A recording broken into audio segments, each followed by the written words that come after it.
These are very difficult, scary times. If you're paying any attention at all, you're nervous. I'm nervous.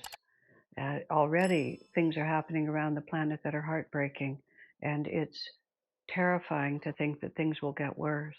The problem is the momentum, the energy that's happening in the world, the divisiveness, the fear, the anger, makes one believe, if you have any common sense at all, that this is not going to end easily and it's not going to end without a lot more turbulence than we're already facing. You can add to that predictions by astrologers, by saints, by masters, by politicians, by everybody who anticipates the future. You can see it there. I'm not trying to be dark. I'm not trying to be negative. I'm just trying to be realistic about what we're facing. Because when we ask the question, what am I supposed to do and how am I supposed to relate to this? The first thing we have to do is we have to accept reality for what it is. Then we have to ask this other question, which is very deep in the human spirit, which is we think it should be nicer than it is. We think that the world should be better. We want the world to be better, so therefore we think it should be better. And that's very reasonable. And that's also God inspired because deep within us, we know that we were made for love. We were made for peace, that we were made for happiness. Really, if we were made only for suffering, we would just relax into suffering. But when suffering comes to us, we have a fundamental sense that this is wrong, and when we see other people suffering, especially children, especially those whom we perceive to be innocent victims of other people's wrong actions, naturally we feel this is not how it should be. And that is a God given feeling. So it's not that our hope and our desire to help and our compassion and why can't they see that this is not the way to behave, whatever side of the question you're on, that is God inspired. But the question is, what are we supposed to do about it? Is this world really a matter of just human egoic preference? Or is there a greater reality that is operating a story, that is carrying out a destiny that is simply much bigger than what we are able to perceive? And in order to really come to peace on a certain level, meaning knowing what I have to do and accepting this is what I have to do, you have to explore a bigger frame. We have birth and death, we have our life expectancy right here. We tend to think that this is the frame in which the happy ending has to occur. But in fact, we are souls who have incarnated many, many times, have had many different lifetimes and many different experiences.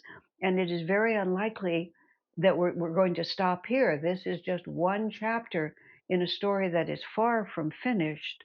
So we have to look at these experiences not as it should be different, but what am I supposed to be learning here?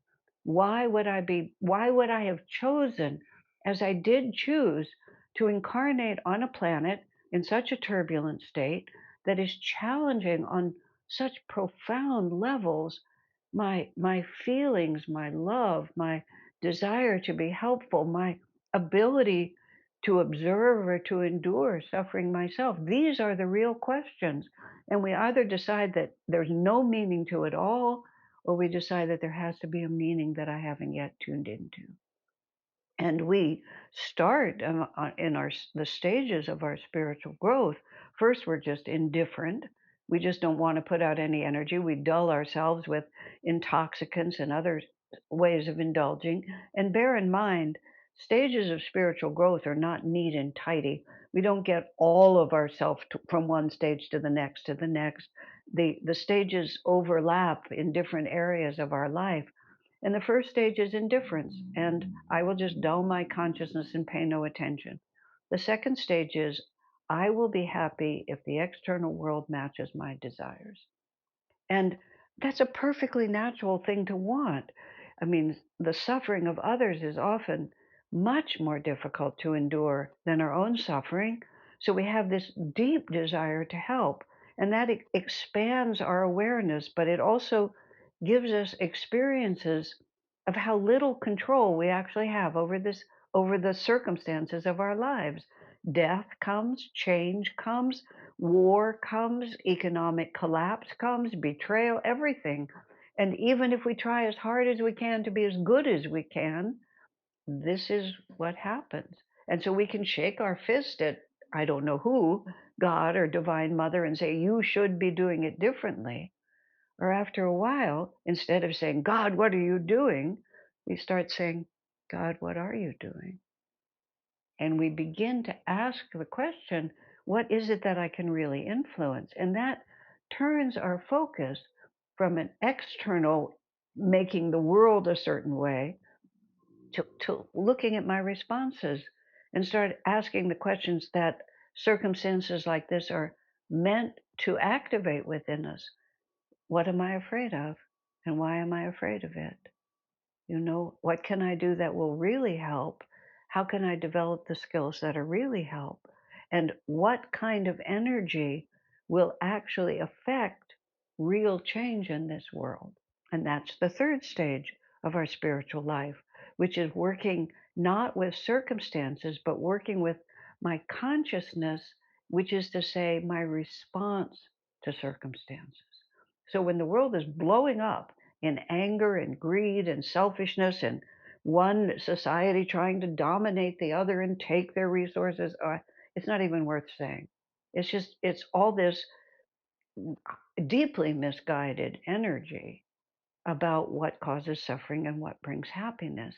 And we have to ask ourselves, if I just become angry, if I just become afraid, if I just become divisive, am I really helping or am I contributing to the difficulty?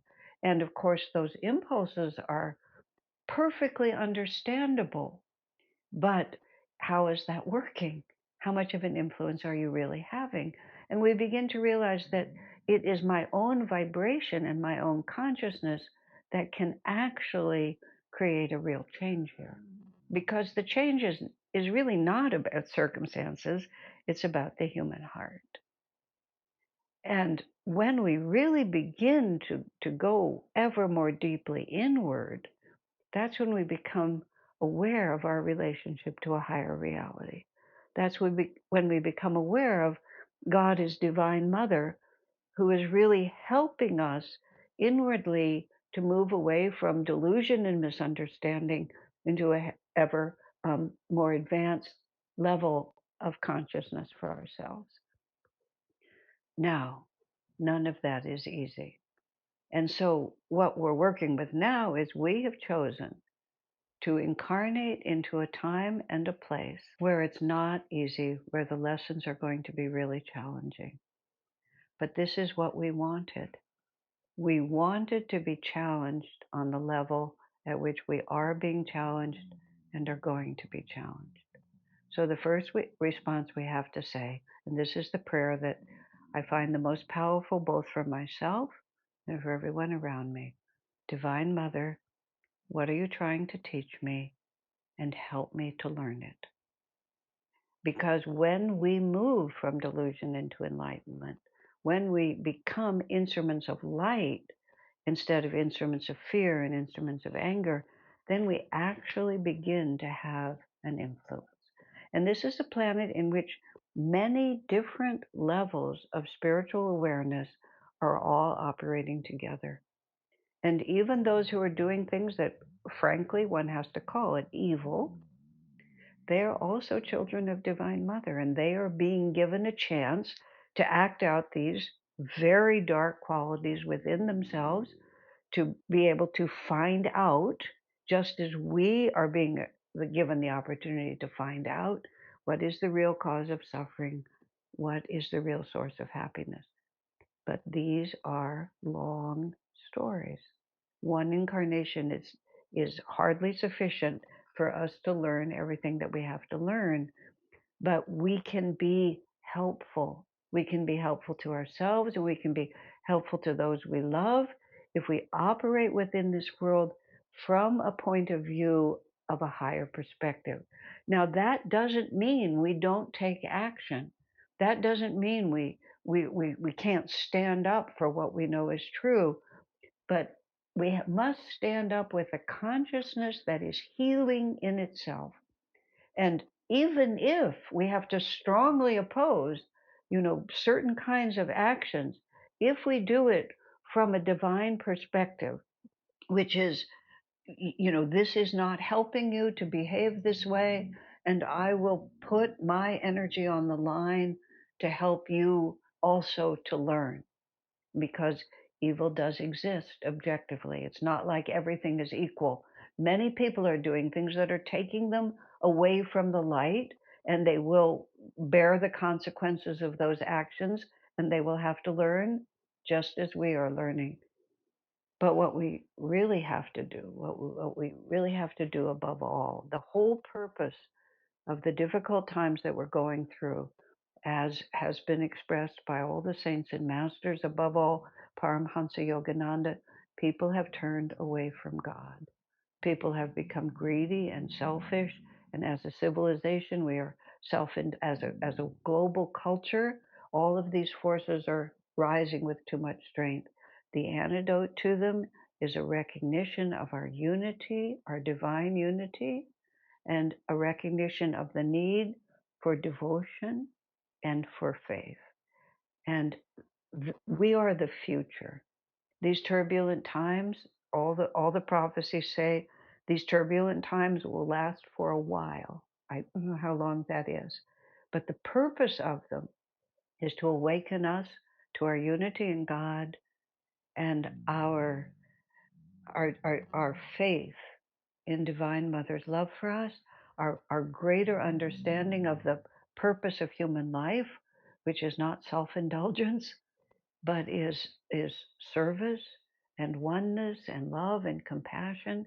And that's what we have to live, no matter how great the challenge. And so what's happening for us is that the challenge to hold to that faith and to hold to that understanding and to hold it with courage and strength, not to just say, oh, it doesn't matter. It does matter. It does matter that we hold on to that oneness with the divine and our attunement with that and our ability to be an instrument of the light. Above all, we have to be instruments of the light in the way that will really be helpful. Now, that's of course an individual choice, but look not so much to what you're doing, but to the consciousness with which you are doing it. Be an instrument of love, of compassion and kindness, and of courage, and of conviction. Don't think, oh, I just have to be nice to everyone. No, you don't have to be nice to everyone, but you have to stand strong like Divine Mother stands. Yes, you are my errant child, but you are not behaving properly, and I will stand and I will witness for the light. For many of us, speaking of myself, I feel that the solution to these problems is all on the level of consciousness. There may come a day when I need to step into the events of the world, but now working on my consciousness, sharing as best I can the confidence that I have that Divine Mother is in charge, and there's no reason for me to be afraid. God knows what God is doing. And even though the end of the story is not necessarily obvious to me, and I don't know what kind of fire we may have to walk through before all this turbulence is over, what kind of loss we may have to endure, but the purpose of all of this is to awaken us to the need for God and to the undying, unconditional, eternal love of Divine Mother for her children, all her children. We're all in this together, my friends. Let us each do the best we can to be instruments of light.